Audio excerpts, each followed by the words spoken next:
Para continuar con el tema de vistas auxiliares, vamos a ver algunas variantes que se contemplan dentro de vistas auxiliares, como puede ser, por ejemplo, la representación de una pieza mediante una sola vista. Esto suele darse en caso de piezas de revolución y en los cuales se agrega un símbolo a la cota que estaría indicando eh, las características de la misma. Por ejemplo, una representación de este tipo, vemos que se agrega el símbolo de diámetro al valor de la cota, de manera que está indicando que esto es un cilindro visto de costado. Y aquí tendríamos, por ejemplo, la indicación de que este sector de la pieza tiene una forma que es la de un cuadrado centrado con la pieza de ancho 15 milímetros. Así también se pueden agregar distintos símbolos de manera de especificar o de indicar cómo es la geometría. En piezas prismáticas o troncopiramidales también se incluye el mismo símbolo. En el caso de un cono o de una pirámide de base cuadrada o triangular. También se da el caso en piezas de espesor uniforme, donde tenemos la vista, esta sería de la pieza, tiene unos agujeros y una entrada aquí, y se indica con una nota espesor 2, entonces sabemos que esto es una chapa, y no es necesario dibujar la vista superior o lateral izquierda.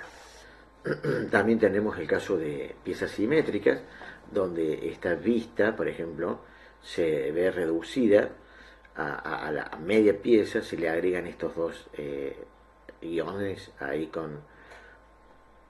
en un espesor fino, y se dibuja solamente media pieza, ya que la pieza es simétrica, entonces la parte restante no se dibuja, se tiene un ahorro de espacio y también eh, de esfuerzo en el caso del dibujo manual, ¿no? Acá tenemos un caso que es una variante del anterior, donde la pieza tiene doble simetría. Esto lo pensaríamos como un disco que tiene un agujero con un relieve acá. Entonces vemos esta parte de la pieza se dibuja solamente un cuarto de la misma, ya que hay doble simetría dado por este eje y este otro eje que está aquí. De la misma manera, ven, se agregan a cada uno de los ejes de simetría, se le agregan esos guiones de manera que permite identificar que se trata de una pieza cuya vista está reducida.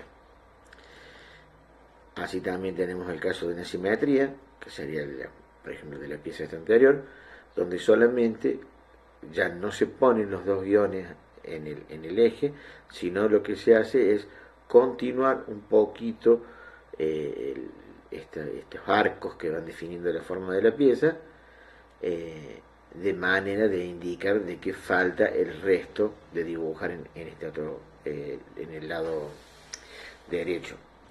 Puede darse la necesidad de tener que dibujar una vista de la pieza no respetando el orden que indica el sistema de representación que venimos utilizando. Entonces, supongamos que tenemos una pieza como esta y tenemos que dibujar su vista eh, desde esta dirección, la cual debería ir colocada aquí. Podemos alterar ese orden mediante la indicación esta que dice la dirección en la cual vamos a ver, la dibujamos a la vista donde la queremos dibujar y le colocamos este rótulo encima que dice vista de A. Siempre este rótulo debe estar colocado sobre la pieza. En la medida de lo posible se lo hace alineada, lo único que se ha alterado es la posición de esta vista. Cabe señalar que esta es una flecha de un espesor mayor que el que hacemos normalmente para una cota, y la letra también, como mínimo de 5 milímetros de alto. Esta es una herramienta o una excepción que se hace, pero que en principio no deberíamos tratar de utilizar. Ahora vamos a ver otro concepto que es el plano visto de perfil. Aquí tenemos el mismo caso que antes y tenemos un detalle que es el que queremos ver.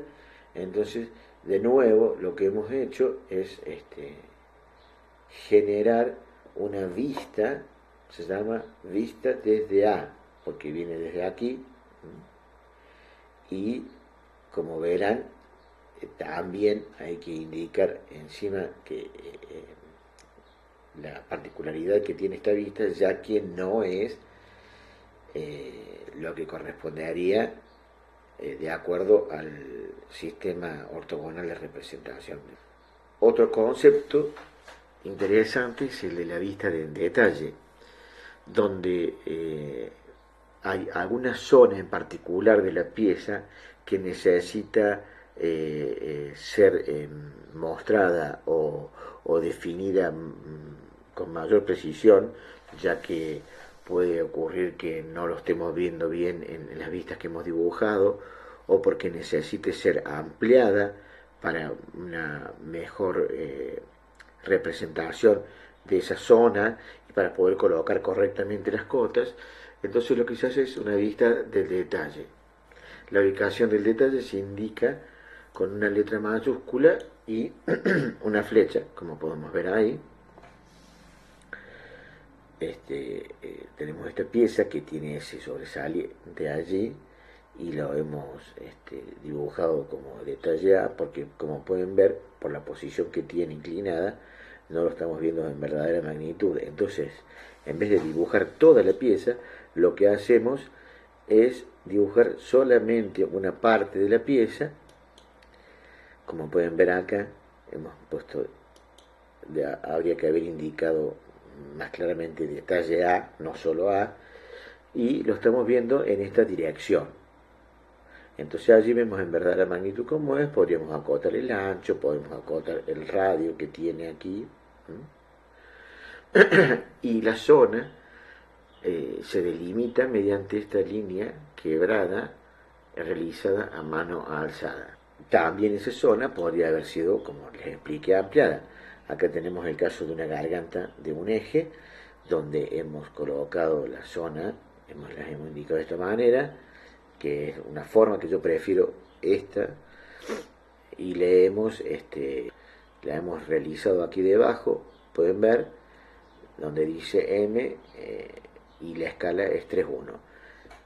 Esta indicación que está acá para mí no es la más conveniente. Yo suelo colocarlas debajo junto con la indicación que diga ESC de escala 3,1, así no hay lugar a dudas y no se confunde, porque si esto se coloca en cualquier lugar puede dar lugar a confusiones cuando hay varios detalles en una misma pieza.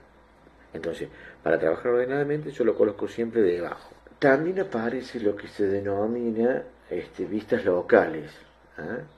Esto se da en el caso de elementos simétricos y que permiten realizar vistas locales de un lugar específico de la pieza. Tenemos entonces, por ejemplo, este caso que está aquí dibujado, donde pueden ver que se ha realizado solamente una vista de la zona que nos interesa.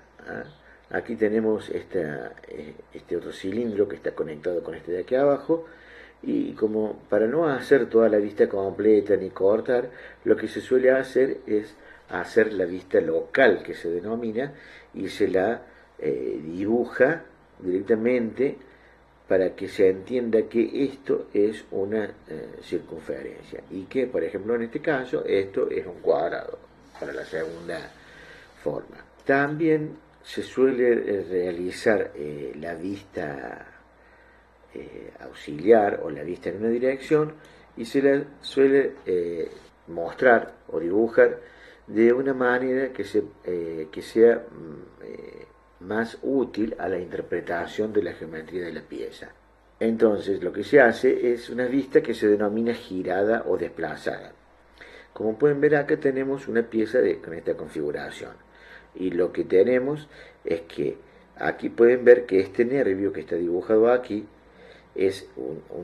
vendría a ser este, y lo que se ha hecho es girarlo a este nervio, llevarlo a esta posición para poder mostrarlo allí, de manera que se entienda que la pieza, todos los nervios tienen la misma configuración. Entonces los hemos girado acá un ángulo para alinearlo con este eje de representación de la pieza. Lo mismo ha ocurrido con este brazo de la pieza, en este caso este soporte.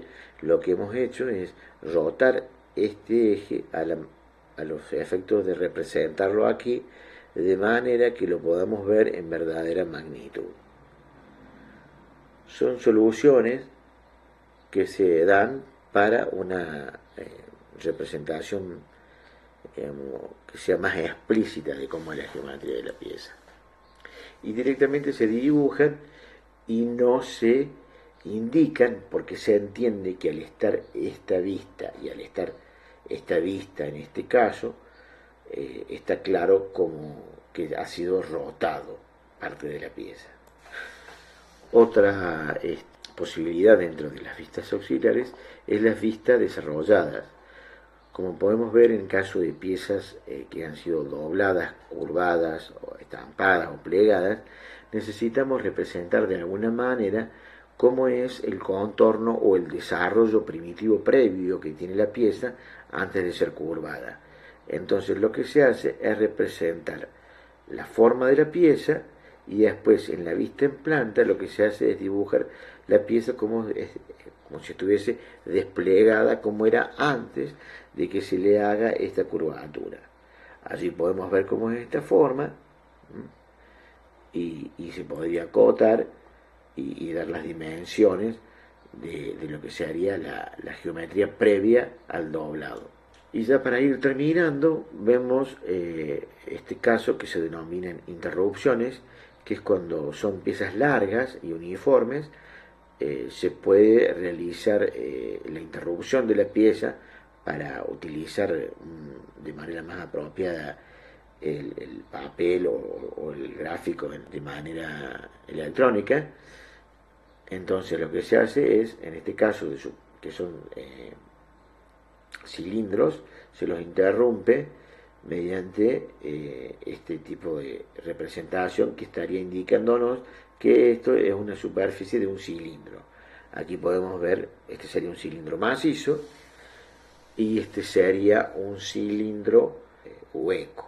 Entonces, y la cota que se coloca aquí, se coloca la cota con el valor completo de la cota. Supongamos que esto tenía 1 metro de largo o 2 metros de largo, perdón, 1000 milímetros o 2000 milímetros de largo. Yo lo puedo representar como lo dibujé acá, en 50 milímetros, y cuando trazo la cota le pongo un valor de 1000. Acá sería el caso de la representación tendrían agujeros en los extremos, entonces yo puedo acotar allí. De esta línea irregular realizada a mano alzada lo puedo hacer mediante esta representación con un rayo. Este caso sería el caso de dos planchuelas, supongamos que tuviesen algún nervio aquí. Esta sería la representación de un cono largo.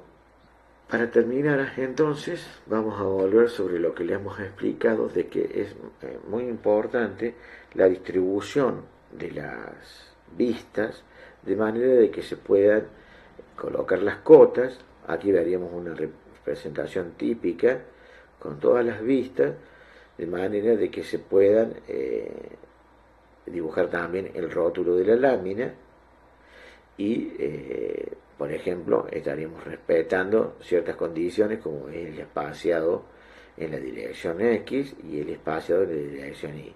Siempre es conveniente espaciar de manera equidistante tanto en vertical como en horizontal, independiente de que se deje un espacio mayor o menor en